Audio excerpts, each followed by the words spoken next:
Hey, good evening. Happy Wednesday to everybody out there. Hello, and welcome to The Unstoppable Singer, formerly known as the Pandemic Proof Singer. This is a new chapter that we're entering, so I thought it was time for a new name. I am your host, Danielle Tucker. I'm a singer, a vocal coach. I'm a lead singer with the Mighty Untouchables band.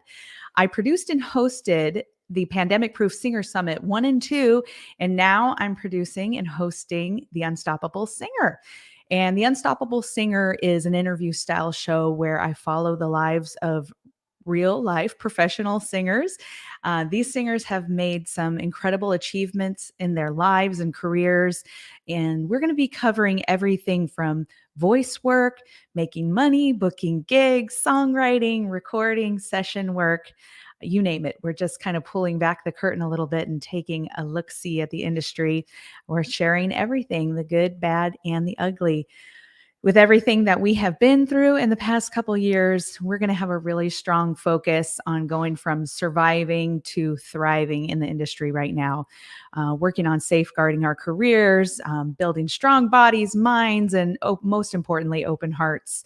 So if that sounds like something that interests you, hang on, because I'm just about to introduce my wonderful guest this evening.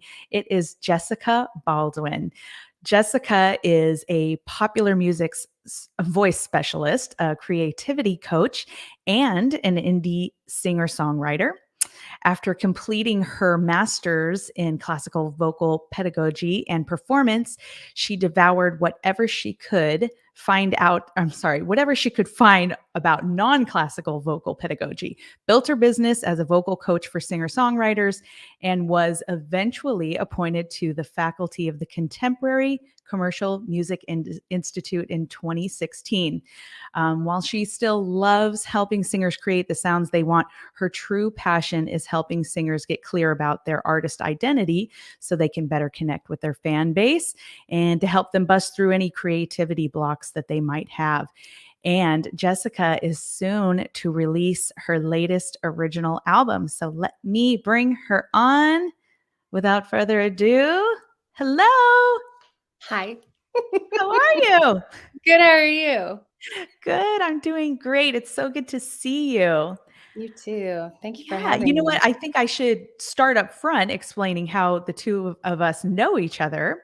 Yeah. Uh, you and I originally met through a co-op group online called the Speakeasy Cooperative, which is it's basically a group of vocal training professionals who are in a lot of ways very like-minded. We kind of share information, we share marketing info, we encourage each other.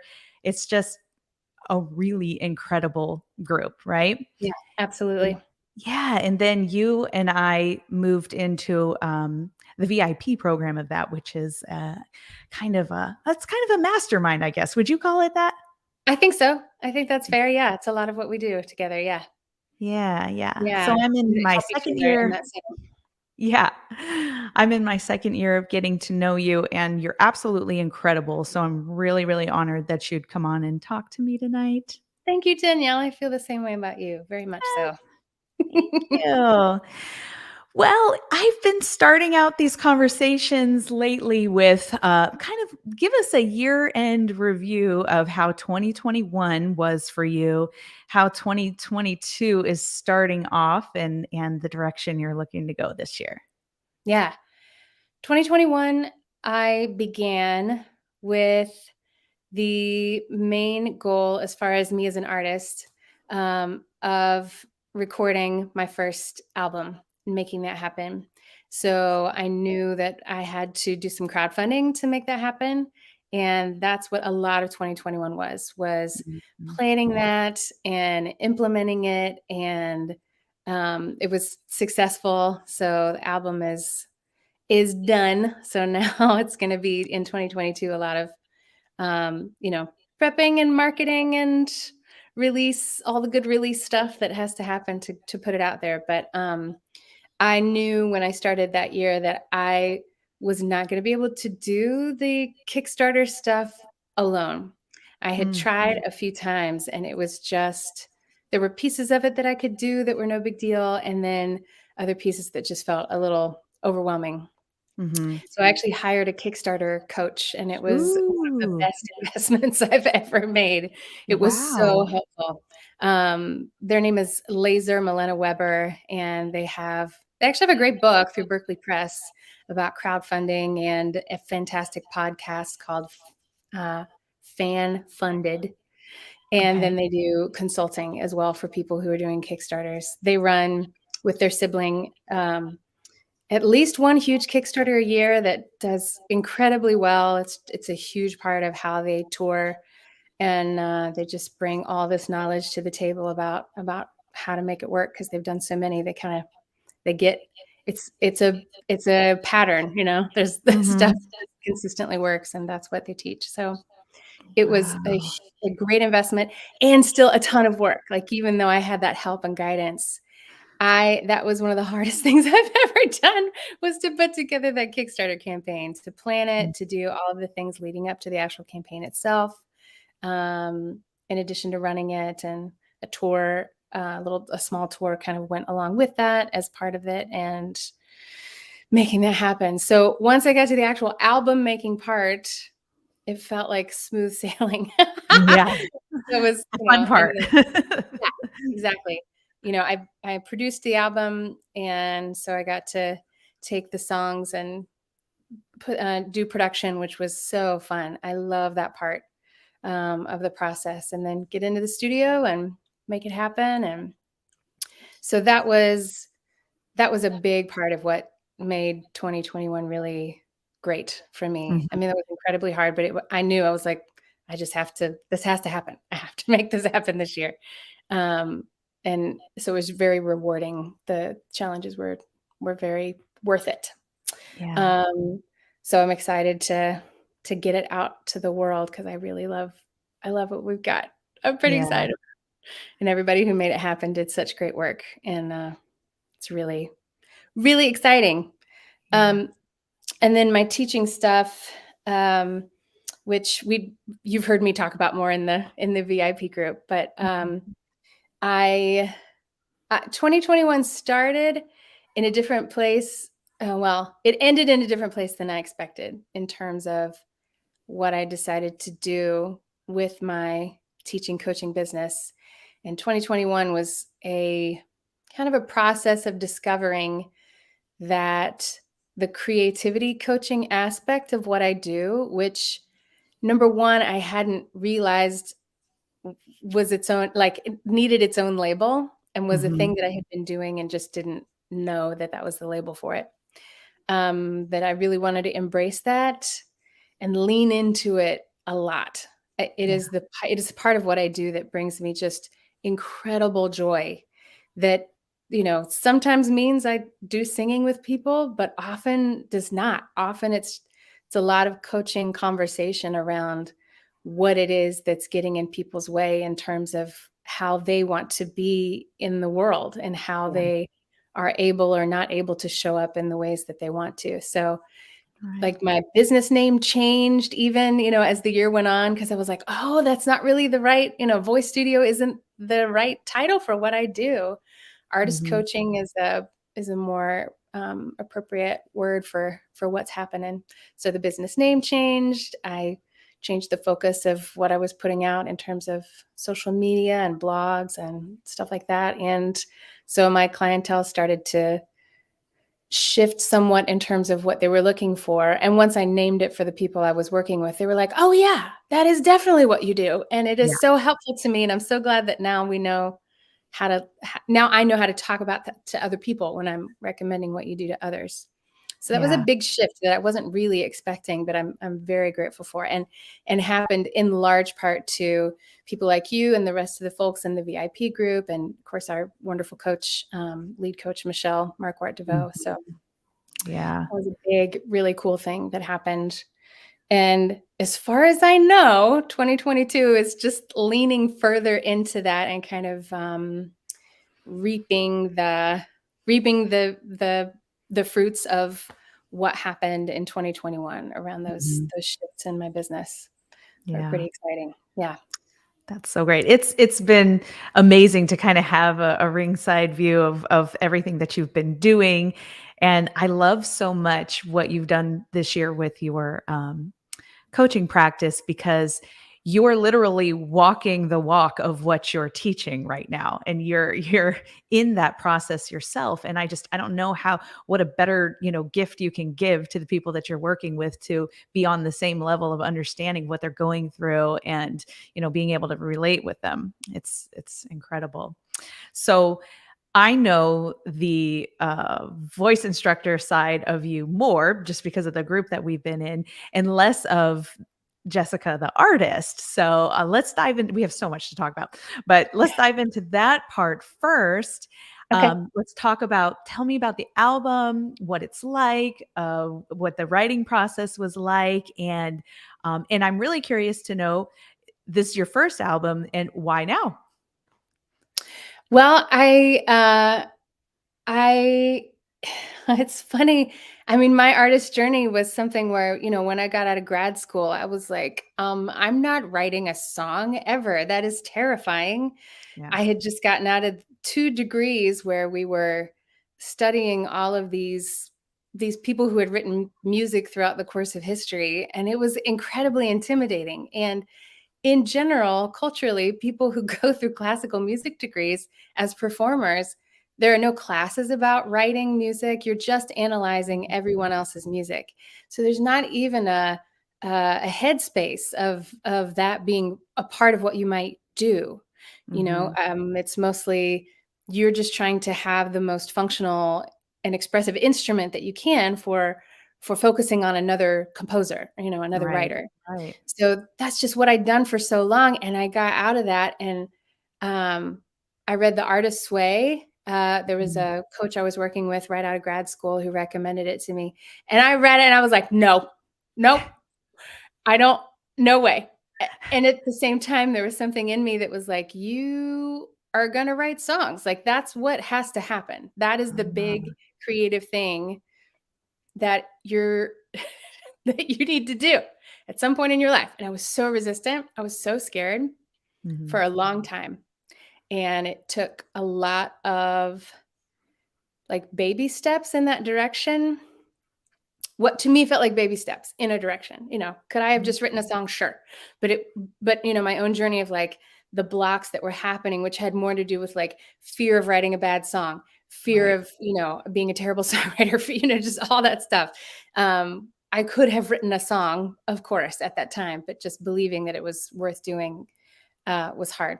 So Mhm. I did a lot of covers. I explored jazz, like singing standards for a while. I did that as a singer. And then I just started like creeping into, and I also sang in a funk band.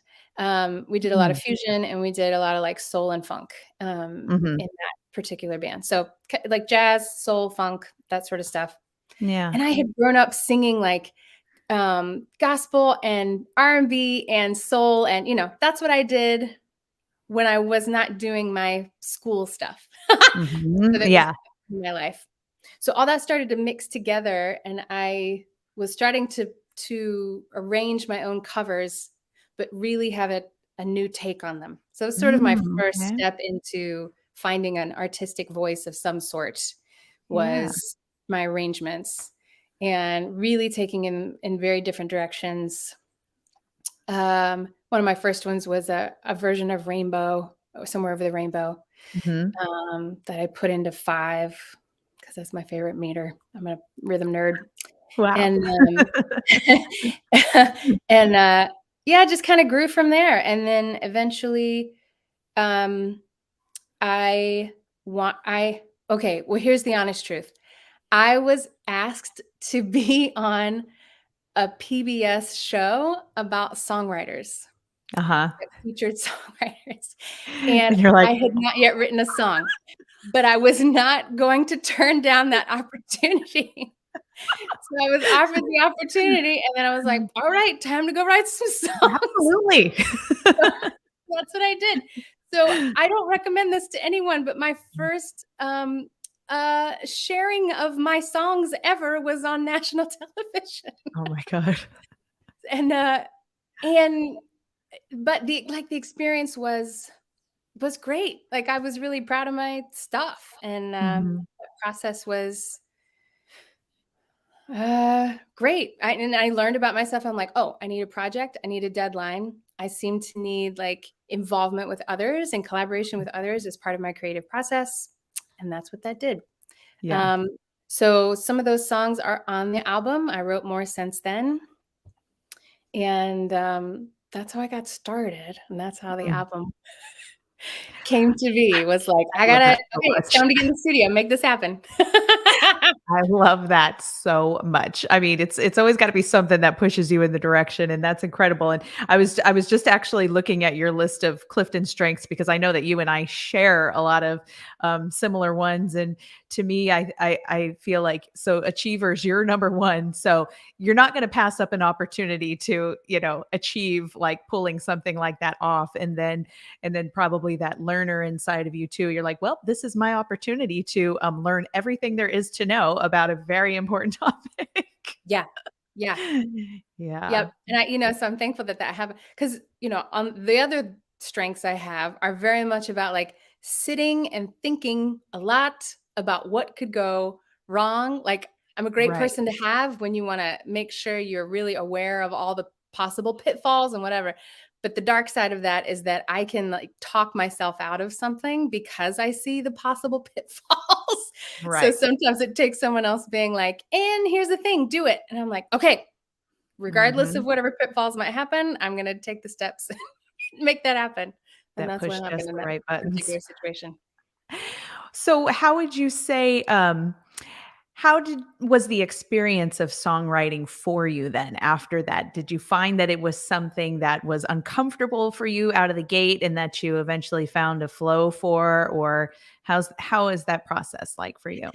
I think I had to embrace what my process was, because I didn't know until I had done it, like what it looked like for me. Mhm. So there's actually a book by Austin Kleon. I think it's Show Your Work. I think it's his second one, not his first one, which is Steal Like an Artist. They're both great. But I think Show Mhm. Your Work, he talks about how he has to have two stations. He has a digital station and an analog station where he works and does things. And that's sort of what was happening for me. Like, my analog station is my acoustic piano, basically, Mhm. and sitting and creating melodies or chord progressions that sound good to me, that I enjoy, and then putting them kind of away, like storing them as their own thing, and then putting them in like a database. Like, Mhm. okay, I might use this at some point. Sometimes I will create at my computer and go and dive a little deeper into some of those and add some production elements that I'm hearing along with the chord progression or the melody or whatever. And then I also have like my word writing kind of station area that's just its own thing. Usually starts with stream of consciousness writing around a cue that maybe is external or maybe has something to do with the life experience I'm having, but just stream of consciousness writing. And that I try to, sometimes I just stream of consciousness, that's it. And sometimes I'm very specifically trying to make it sensory based. Pat Pattison, there are a lot of songwriters who talk about that. Sensory words are really important. They give people something to ground to in terms of Mhm.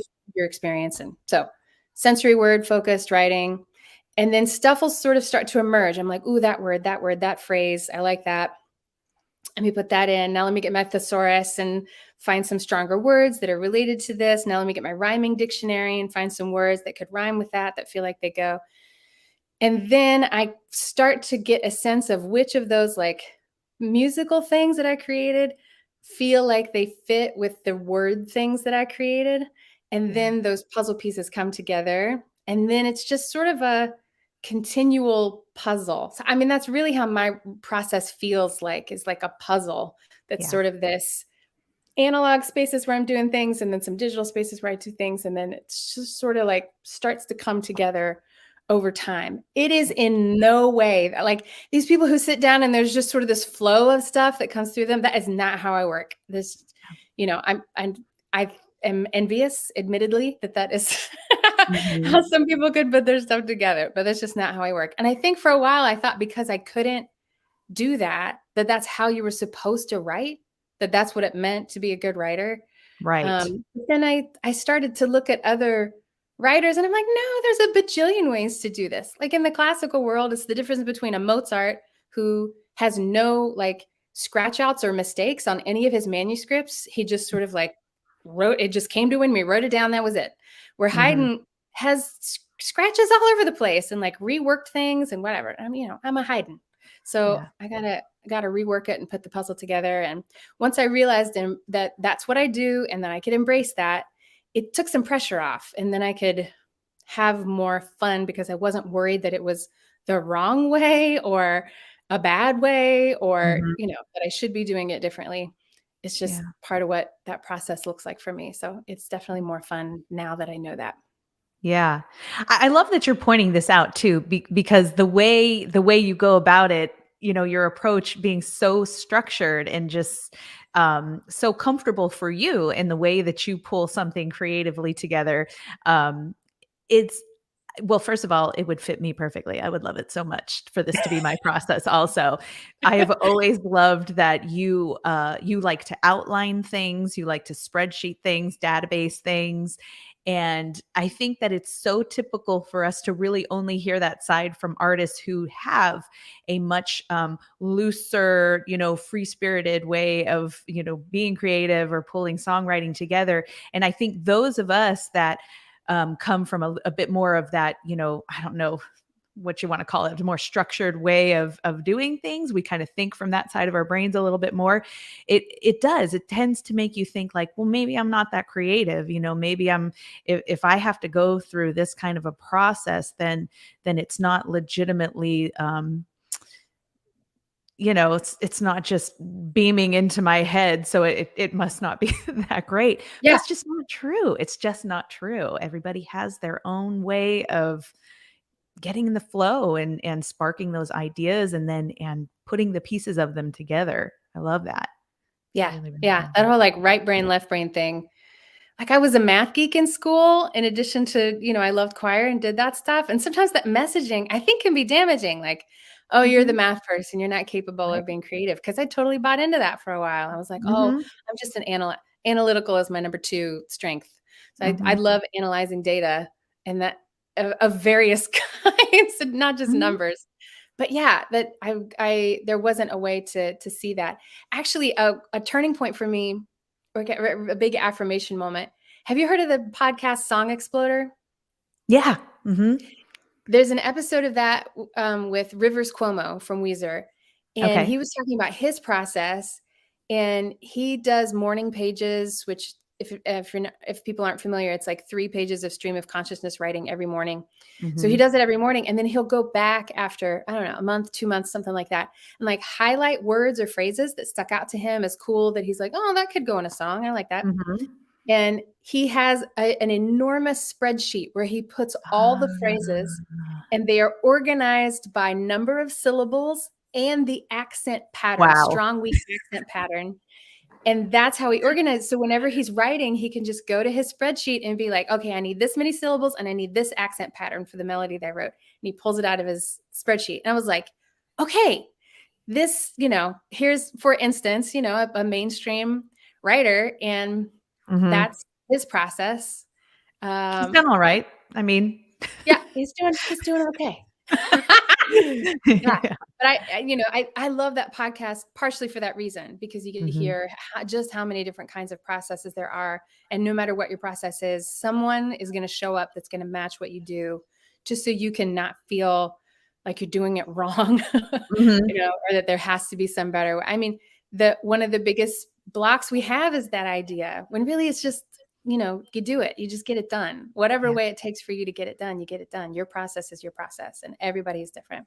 It's okay to Mhm. ask other people for advice about how they do it, but it doesn't mean you have to do it that way. If something works for you, great. If it doesn't, it doesn't. Mhm. Yeah. Yeah. Well, and I also I caught one of your reels too where you're talking about having a constant feedback loop and kind of needing that needing that affirmation, or it's not always an affirmation, but it's just finding those resources, those people who kind of get you and can, you know, affirm you or kind of point you in different directions that, you may not be seeing yourself. But I think that's also a really important piece to pull into your writing process too. Yeah.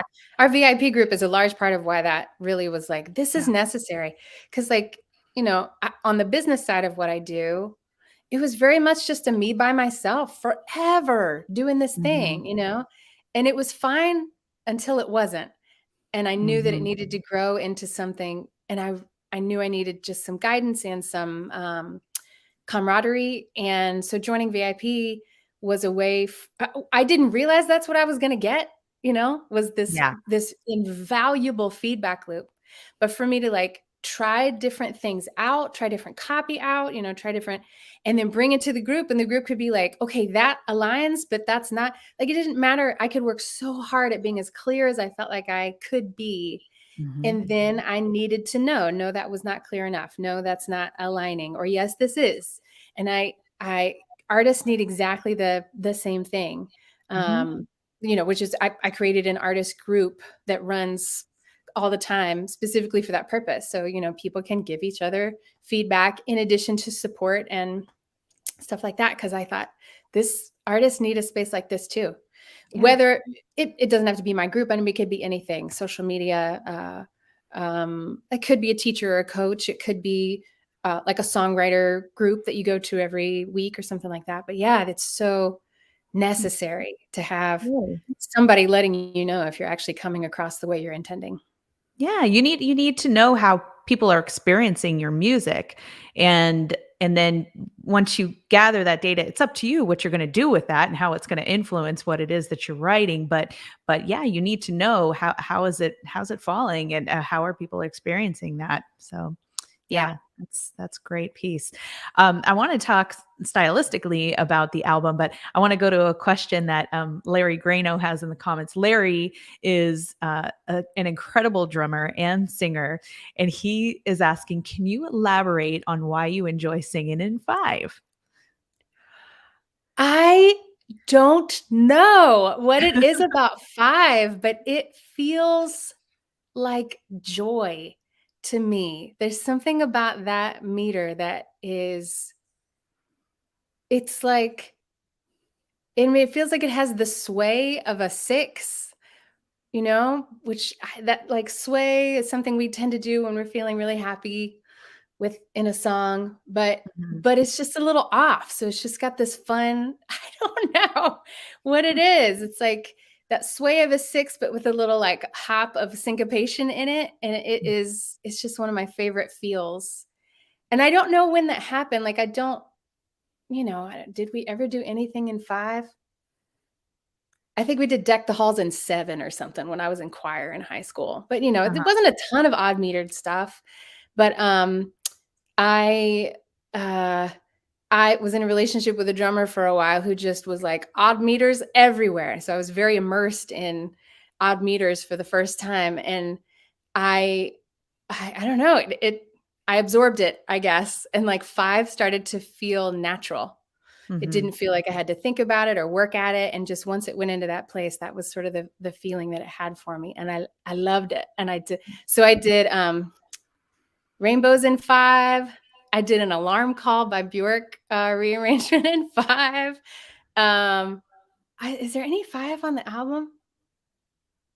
I don't think there's any 5 on. Is that true? No, there's a the as a 7 on the album, but there's no 5. Yeah, I don't know. It's fun. I like it gives my rhythm brain some excitement, I guess. I don't need that all the Mhm. time. I only use odd meters like if it really feels like it makes a groove feel good to me. Mhm. I don't like to use them just for the sake of using them. It really has to legitimately feel great in terms of what I want the tune Mhm. to feel like. Yeah, yeah.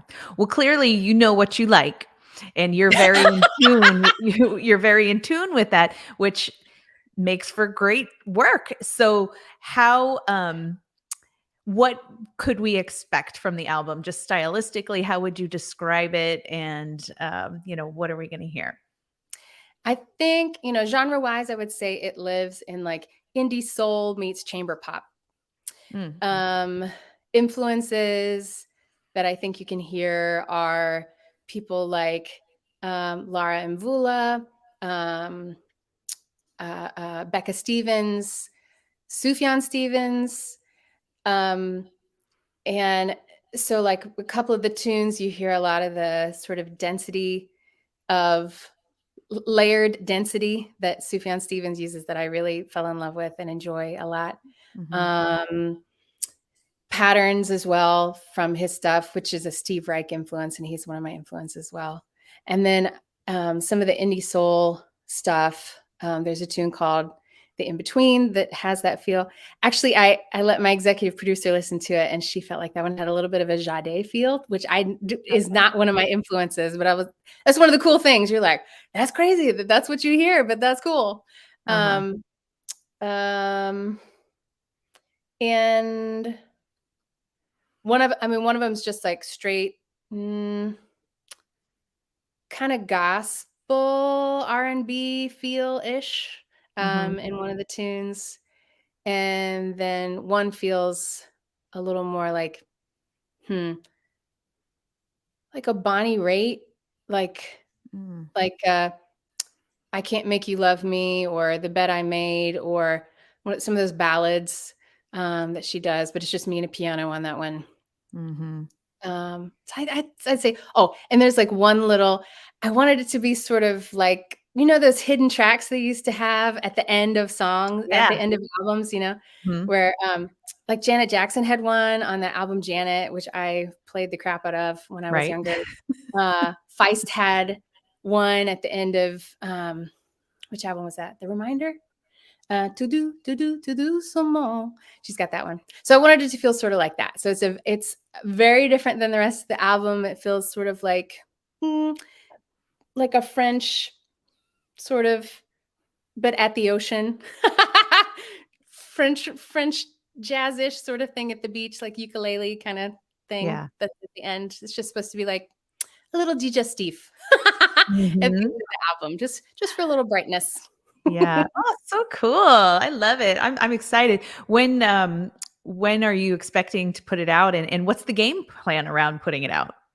Yeah. So one of the main track, the main single is called April Fool. So that will come out on April Fool's Day. And that'll be the Yes. first release. Yeah. Yeah.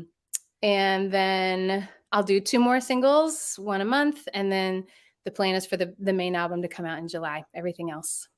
Mm-hmm. Yeah. So do the singles leading up to the release. That's the plan. April should be the first one. Yep. And so everything is totally complete. You've got like album art and everything is ready to roll. Yeah. Album art was it was part of the Kickstarter process. I wanted people to have some say in that. So that was actually done and designed in July, end of July. No, beginning of August when that was finished. So I'm in Columbus, Ohio, and there's a fantastic illustrator. Her name's Lucy Shearer, and I have wanted to work with her for a long time. So the art that I love that feels like it kind of matches what I do. I like having sort of a surreal feel to what I do, but also very like sitting in a space of like wonder and beauty. And that is exactly what her art feels like. So I knew that she would be a really great fit for what I wanted to do art wise. Yeah. So she made some really cool prototypes, and people voted and picked the one they liked. So yeah, that's done, ready to go.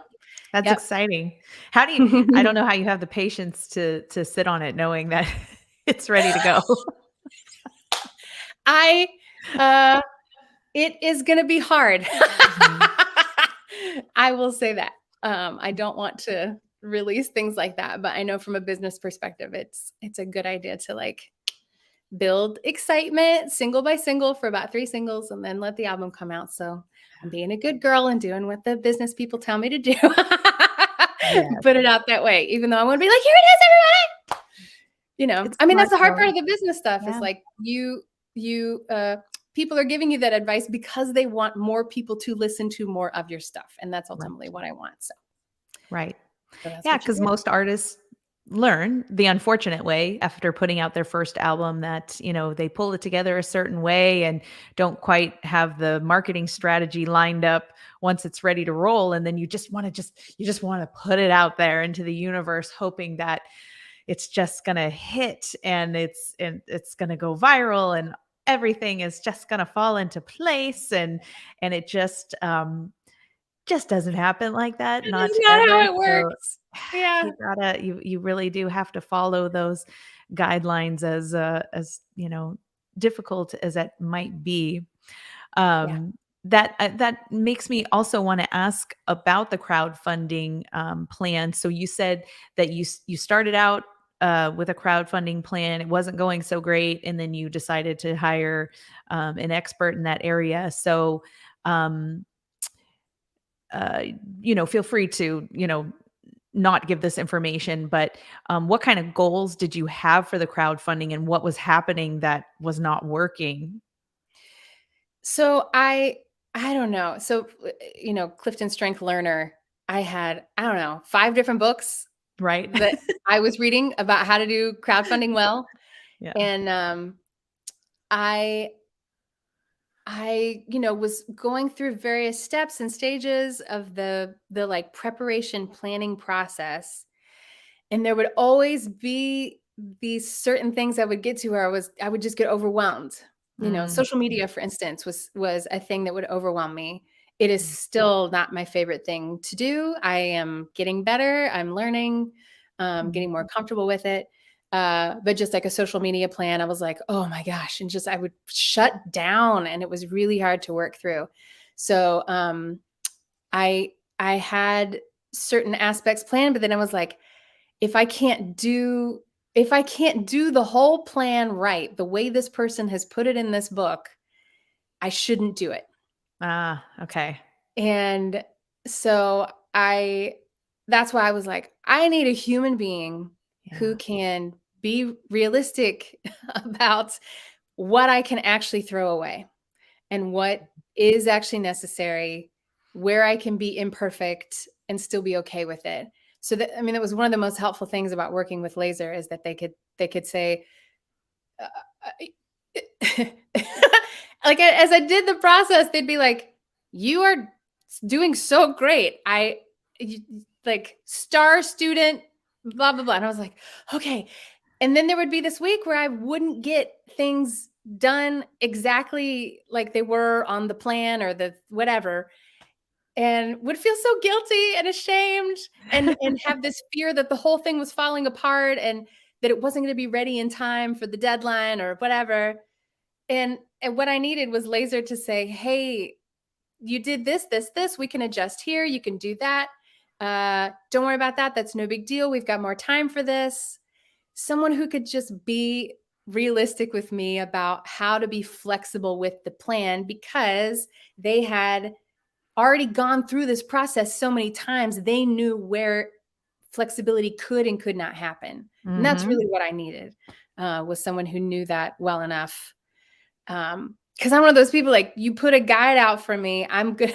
Yep. I'm gonna feel like I have to do it the way it is, or I'm failing somehow. So Yeah. that's really what I needed, was someone to really to let me be less structured. Yeah. So Um, smart. Such a smart move on your part, for sure. I'm And glad I so did it. ultimately, did you meet the goal? Yeah, Yeah. yeah, So was the album fully crowdfunded? yes, Yeah. That's so great. it is so great. Love it. I love it so much. Me too. Yeah. So if you were to give um the listeners, maybe like one golden nugget that you took away from everything that you learned during your crowdfunding process, what would be one thing that might not be obvious, maybe? I In case this is true for anyone else, I had so much anxiety around the idea that I was gonna, mm, like, let people down, I guess, Mhm. by not doing this perfectly, Oh, yeah. or mm, by not being able to like keep up with social media, by not being able to keep up with what I needed. So there was this like fear of not having enough in me to give to everyone Mm, in order mhm. to build the relationships. And I there felt a lot of pressure around like Yeah. what I was being asked to give, like afraid I wouldn't, that it was just too much and I couldn't do it. And also like do everything else I needed to do. What I was not ready for was was that every time I gave, what was given back in return from the people who were following and supporting me. So Mhm. this fear that it was all about just like giving and giving and giving of myself in terms of like content or presence or whatever, that there's a giving back that feeds that, that like nurtures that and puts back into the well that I was not prepared for. And like Wow. I was not prepared for the sense of like relationship and care and help that Mhm. people genuinely wanted to give once I made the step to ask for help and to also put myself out there.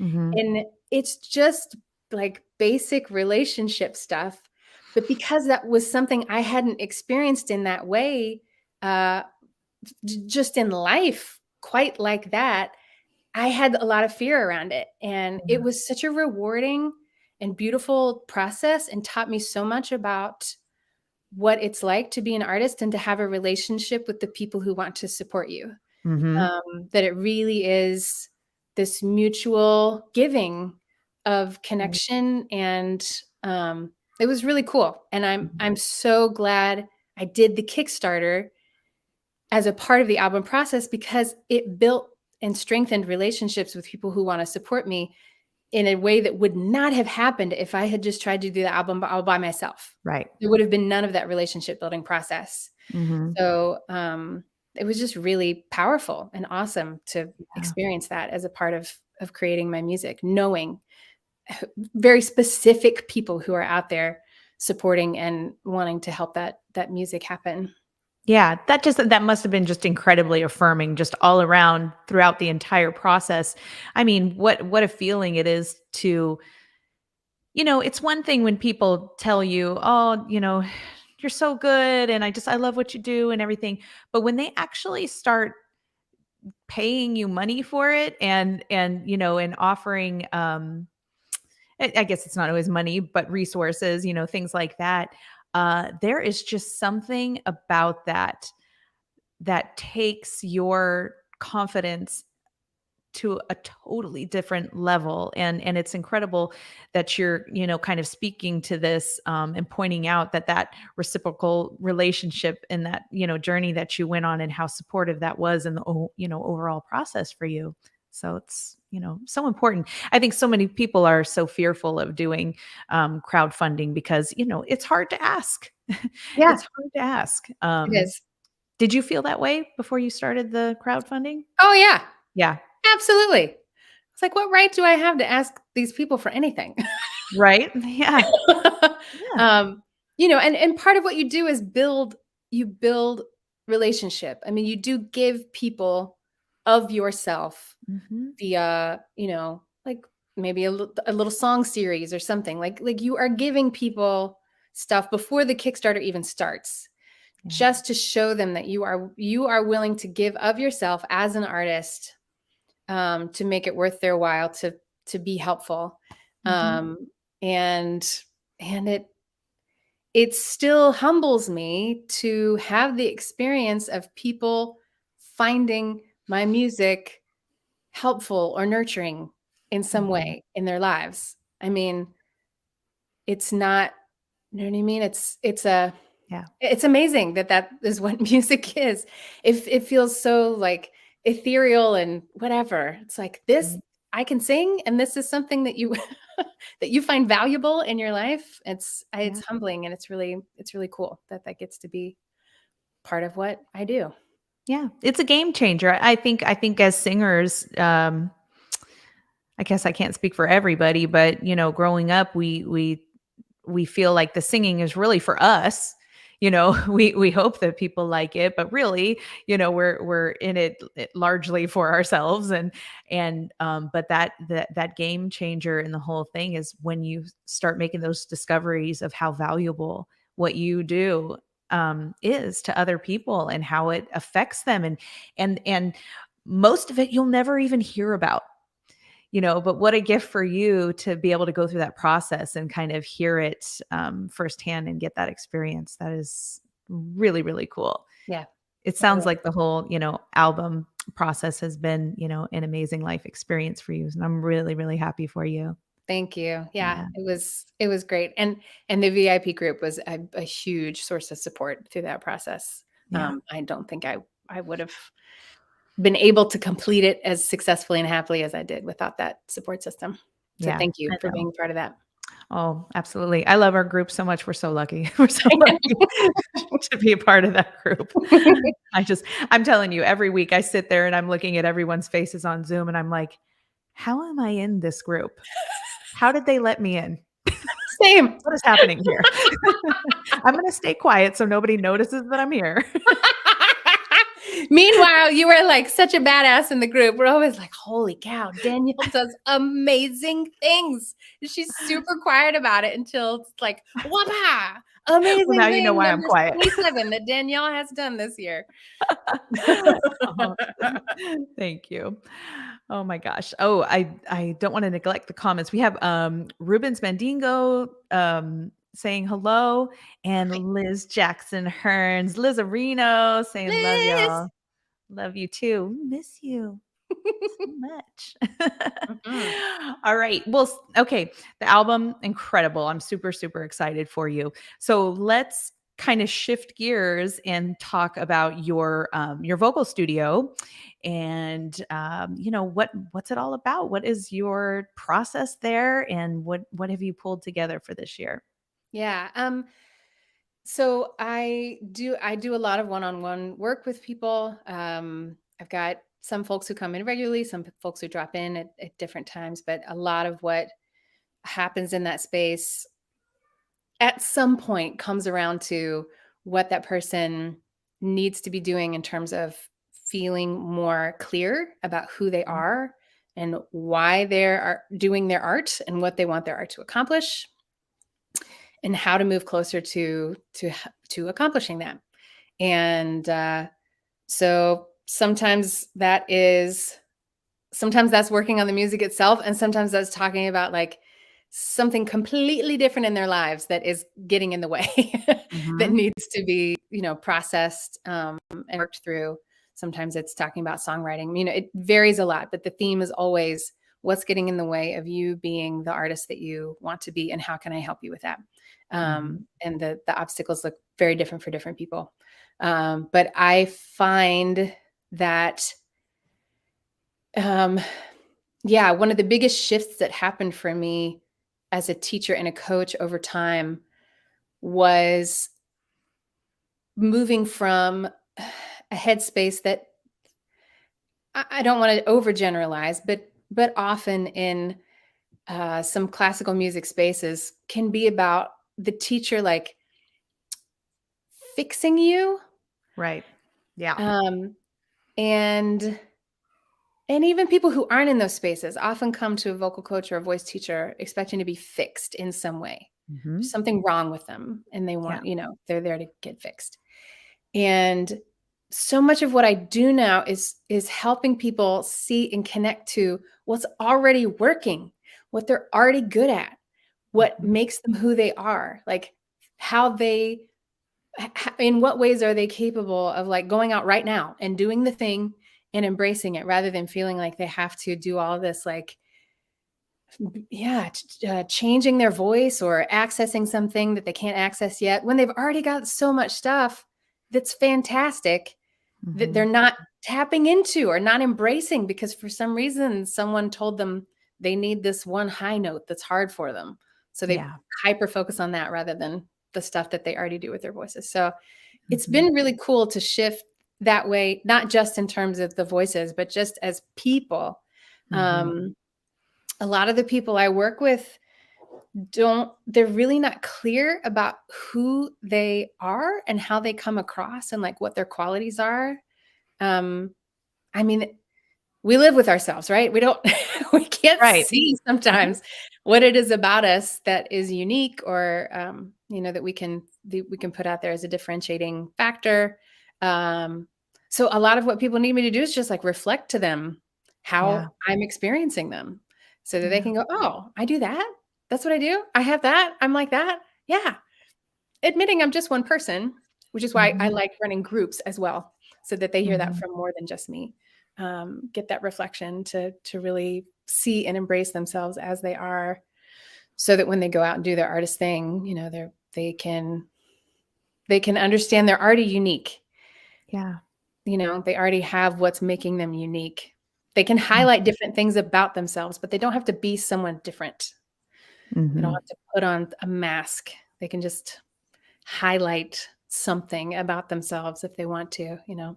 Yeah. And Yeah. such a fun process to watch people, like the light bulbs that go off and just the way people like settle into themselves Mhm. and enjoy who they are more and more through the Mhm. process, which affects their singing in this really positive way. Yeah. Like the more they settle into stuff, the more their voice kind of settles in as well. And they're not like Mhm. working so hard to make it be something. They just get to Yeah. enjoy it. Yeah. It's one of my favorite things to do.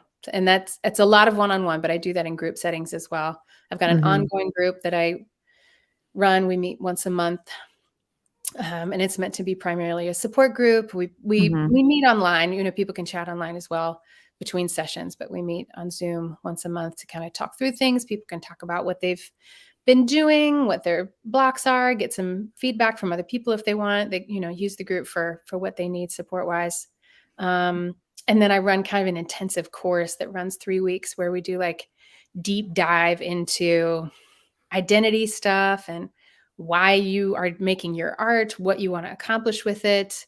And then you get in that intense space with some other people, some feedback. You do a Yeah. project that represents the things that you've discovered about yourself and what you want to do, and then you get feedback and support from other people. And I could not have imagined how transformative that was going to be for the people in the group, but it has been one of the cool. I did four of those last Mhm. year. Um, and my good friend and colleague Julie Dean does those with me. We run them together, and man, the stuff that people experienced in those groups was really affirming. Yeah. Um, uh, in terms of, so one of my strengths is individualization. Is that in your Mhm. top 10 too? No. No. Nope. Um, and for people who don't know, that means that, one of the things you're good at is like seeing what makes people different and being able to Mhm. point that out for them. And that's something for Julie too. And that group was like letting that strength just go into hyper mode. And it was so fun to Yeah. get to use that. So the group was just as fun for me too. I was like, woo, this is one of those like great experiences for both the client and me, where I feel like everything's lining up in this way that is just fun. Makes you feel like you're driving a Ferrari or something. Right. When you run Right. something that works that way. With Yeah, that being it's one of been your strengths too, it's such a unique offering for you. It's not something that not every vocal coach can offer something like that. And I love that that you've discovered that this is what you really have to offer in this space, because it is so vitally needed. I can honestly say that looking back, when I began my vocal work, as a kid, I wish I'd had somebody like you in my life, because to me, it was such a technical thing, that you had to go to training to learn all the technical aspects of it. Um, but then I secretly lived in my head for years thinking, I don't, I know what I like I know what I like to listen to. I know there are there's things that I like visually about certain artists. Certain artists make me feel a certain way, but I have no idea who I am. And I have yeah, no idea what is unique about what I do. And to live in your head secretly. And I know I'm not alone talking to you. I know I'm not alone. And there are so many artists out there like that that are just kind of have a huge roadblock in front of them because they may technically be, really good musicians, but being in that place of not really solidly knowing in your guts, who you really are as an artist and what you are bringing to the world, can hold up years of potential albums that could have been put out.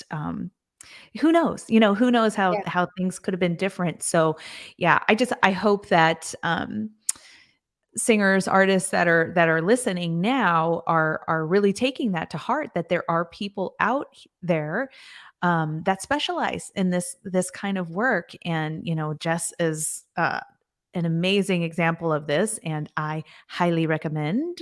I mean, you definitely you're incredible. Thank But you. it's just I think so many people don't really understand why to go to a coach, right?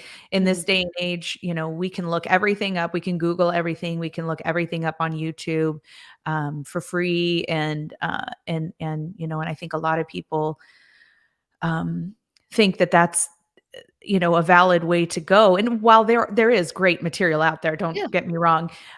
Yeah, you can do it all on your own, but what a painful, long, drawn out process. You can figure it all out. I listened to this podcast today that was just perfectly timed for our conversation here. It was Rob Dial, and he was talking about why you go with an expert to help you with certain things. It's like going to the grocery store for peanut butter and going up and down every single aisle looking for peanut butter and looking from side to side, and just how long of a process that can take with how many components are in a grocery store, right? When Yeah. you can literally walk through the door, find someone working at the grocery store and just say, "Hey, where's the peanut butter?" And, get in and out of there in like 5 minutes, right? It's Yeah. very similar, to working with a coach where, it's why go through the heartache, when you really can bring someone into your life who can just get you there a lot faster and make it I a know. lot more meaningful, you Yeah, know? it's so true. And a lot of my work, so I came to it partially because I had been in this world where technical stuff was so emphasized.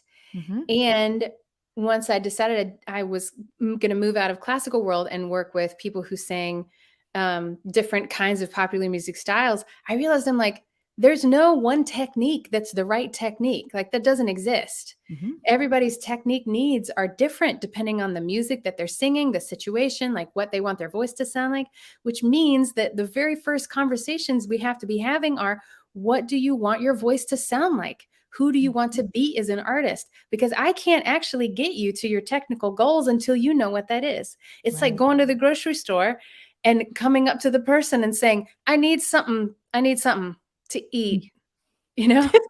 Yeah. And then the grocery store I'm clerk is like, hungry. well, what do you like? What do you want? And you're like, I don't know. Yeah. Right. So the grocery store clerk can be like, well, we've got like they can offer you some stuff. Mhm. But eventually you start to figure out like, I don't like that, or that's not actually me, And that's kind of Yes. part of what I'm trying to do is to help people figure that, do you like peanut butter or do you want sushi? Like, what do you Right. want? Okay, now I can direct you to the sushi. I can direct you to the peanut butter. Yeah.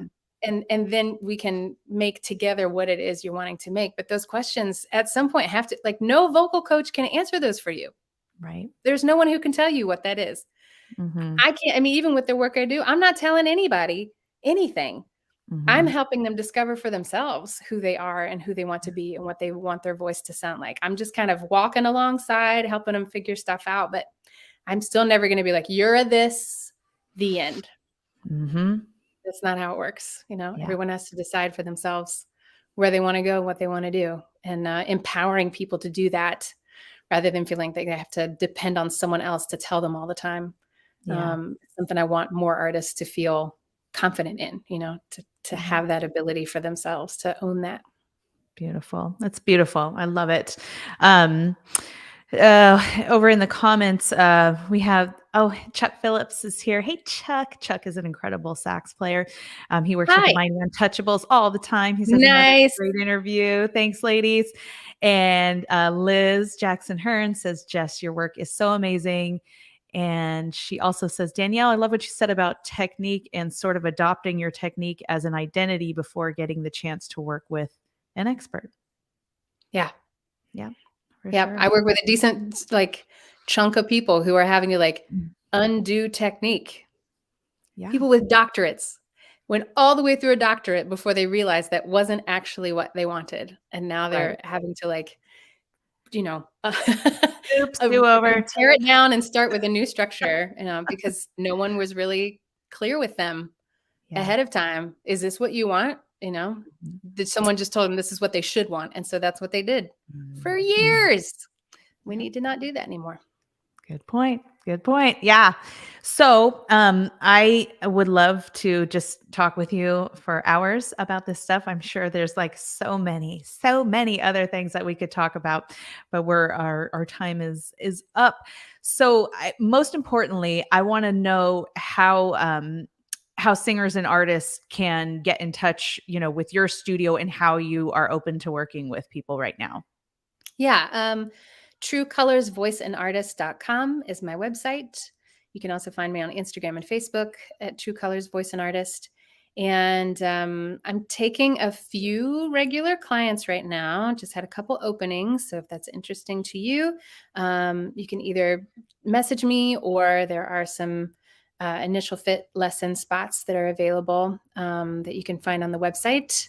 And the group, the kind of 3-week course intensive, we're going to run the next one in April. So that's coming up if that's something that you're interested in. But yeah, you can find information in those places. And if you just need to chat and ask some questions, we can certainly just talk about some things before you make any decisions or move forward with stuff. And that lets me get a chance to get to know you as well. Great. Well, if listening, if this conversation has struck a chord for you, I really do hope that you will reach out to Jess. I can't, say enough good things about her. She is a highly respected professional in our community, so you'd be in very, very good hands. And thank you so much, you. Danielle. What a gift to be able to be here and share. I appreciate it so much. Yeah, well, you're just incredible. It was an honor to have you on here. I'm so excited for everything that you have coming up, and just look forward. I always look forward to everything that you've got going on, and just your immaculate organization of spreadsheets. It makes my heart sing. I love it so much. Thank you. And thank you for everything you're doing for the singer community through the Unstoppable Singer. It's just such a great resource. Great resource. Thank you. Thank you. Thank you. Yes. So I did put your link in the comments, and I also put your social media handles out there. So that's how you can connect with her. As far as next week goes, we're taking a bye week because I actually have a gig next Wednesday. So we do have to take a 1-week break here. I am going to be popping up here and there, on this Facebook page and in a private group as well, with a few little things. I want to pop up and talk about the reality TV singer summit that is coming up. And so I'll be around later this week to talk about that. But thank you for everybody who showed up and chatted with us tonight. And thank you. We will see you in 2 weeks. Thank you again. Great to have you tonight. Bye. Thanks, everybody. Bye.